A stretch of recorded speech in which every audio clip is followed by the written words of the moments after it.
Welcome back to Inuyasha Anime Review, Part 24. This I'm reviewing episodes 9 through 16. Mostly put, now this is basically the 16th final act. And at the watching episodes, you have basically one standalone, basically two of these 8 episodes, actually 3 of them are standalone episodes, and you have 2 multi-parters. First up, you have episode 9, which has basically Sesshomaru meeting up with his mother. Yes, his mother. Making her first and only appearance in the series, from what I can tell. Yep, basically Sesshomaru and his group go to visit his mother, and it's basically the story is how he masters the Mono Tensei. That was a move that they mentioned back previously, and this is basically him mastering that particular move. And in case you're wondering, is this followed up basically after this? It takes about 3 episodes, basically, to continue. It's not until episode 13 we continue this plot thread. Because what happens next few episodes? Well, we have a 2-parter dealing with the end of Kana. Yep. Episode 10 starts off, basically, with Kana going to the place where Kagura died in episode 2 of Final Act. She finds her fan, and then tosses it in a lake.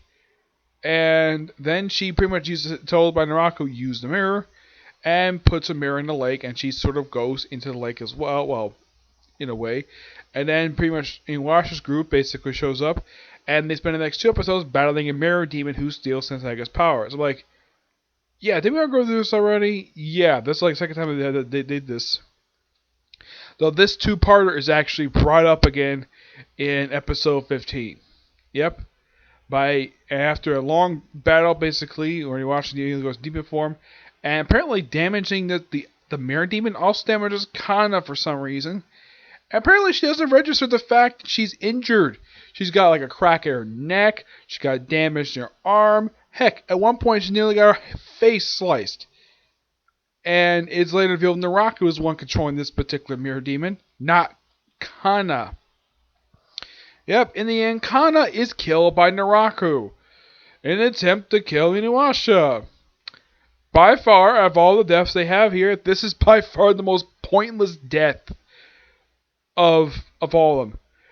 It's like, okay, you kill off your subordinate who's been loyal to you, who's had thoughts about having freedom, and then you kill her just to kill your back, you just kill your enemy? Seriously, Naraku, what's your problem?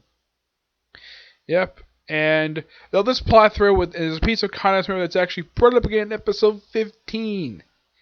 Yeah, we had to wait 4 episodes basically to deal with this little plot thread. 12 is simply put an episode focus on Songo and Moroku. Yeah, Inuyasha does pretty much nothing this one. Yeah, they go. It's kind of like an episode of the week where they just go deal with a monster. Somehow they get hired. And they kill it, and it's like we're arriving in toward the end of an actual battle, then arriving like in the start of it. Yeah, because a lot of the one thing I looked up though, it seems like other meaning 21 volumes that this particular final act we have from. There's a good number of chapters that were simply just skipped over for no reason at all. They just were. During the battle, basically Moroku gets injured, and Songo basically has sort of nearly sacrificed her Hyrikos, or basically her giant boomerang, in order to save his life.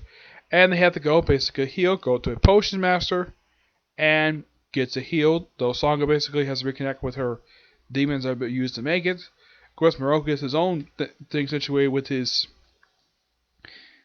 wind tunnel, basically starting miasma. And the pain is he drinks a poison to sort of take away the pain, but not the mark itself. Yes. And it's pointed out by the guy to Inuyasha later that, yeah, he's not fully healed. He's just basically, the poison just coats, it just covers, it suppresses the pain. Yeah. And this becomes a plot thread that will stretch out for pretty much the rest of the series. And Hyrikos becomes a lot more powerful, as pointed out in the very next time they pursue Naraku. Yep. And Naraku in episode 13 goes after Kohaku. Though lucky enough he's able to be driven away by a basically rejuvenated Hyrikos. And his shard in his neck is about to be. And here's the thing: his shard is the only one left, Yeah, and as for what happened with Koga, he decided to retire from going after Naraku. Yeah, he disappears, and he's never seen again until the end of the series. Yep, he's gone. Him and his subordinates go off, and because he has no jewel shards, goes back. There's like one jewel shard left, and it's on Kohaku, and Kagome decides to purify it after basically Naraku tries to taint it, and that's that. 14 would pick up the begins to take the ability to send people to the netherworld. Yeah, that plot that's not picked up.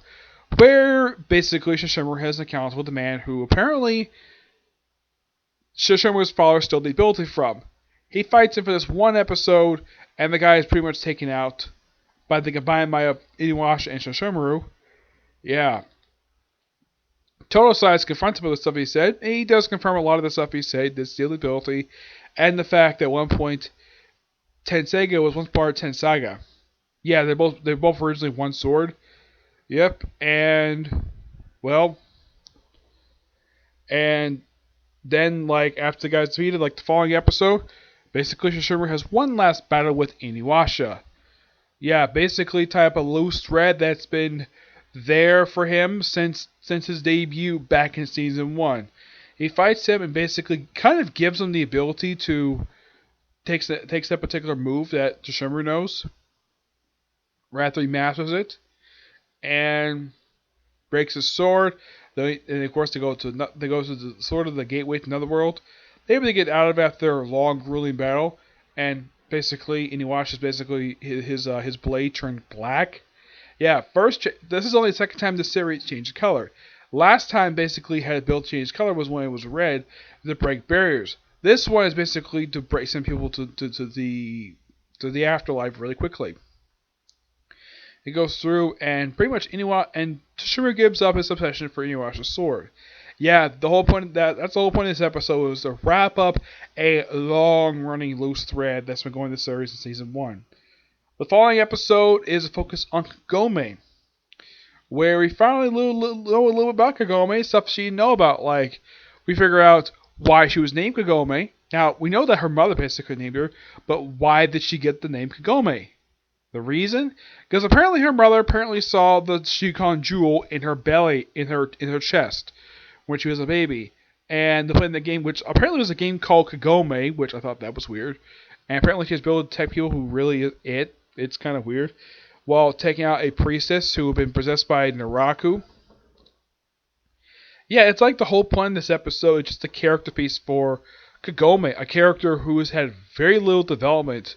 I mean, she has development now in here. This is probably the first centric episode for her the entire series. Probably the first one since the pilot. Yeah, because a lot of the time, the one character gets a lot of development, it's probably Inuyasha. Kagome gets some development here and there, like bits and pieces here and there, but not a lot of it.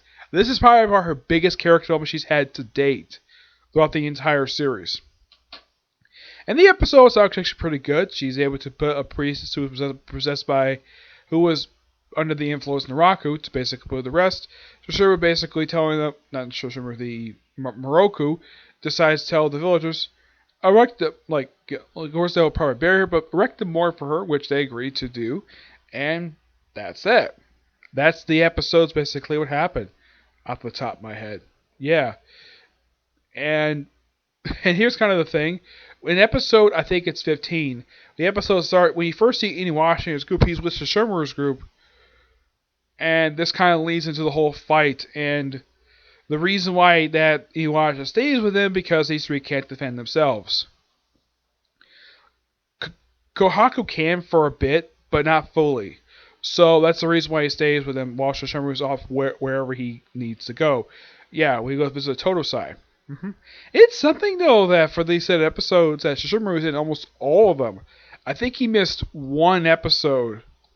Out of all these episodes, he's missed like one or two at most. Yeah, it's not bad for him.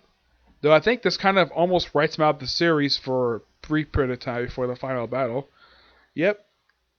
But for the final 10 episodes, things are going to start heating up. Yeah, and also it's revealed that the bow that Kagome has, it's revealed that Kagome has more spiritual power that's sealed.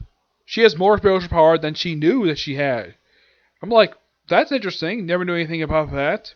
Yep.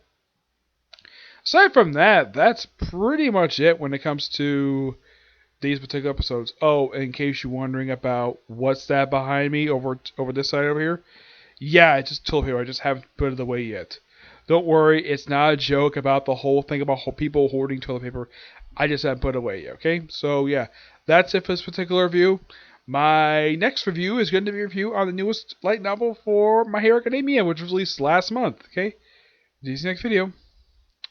Bye.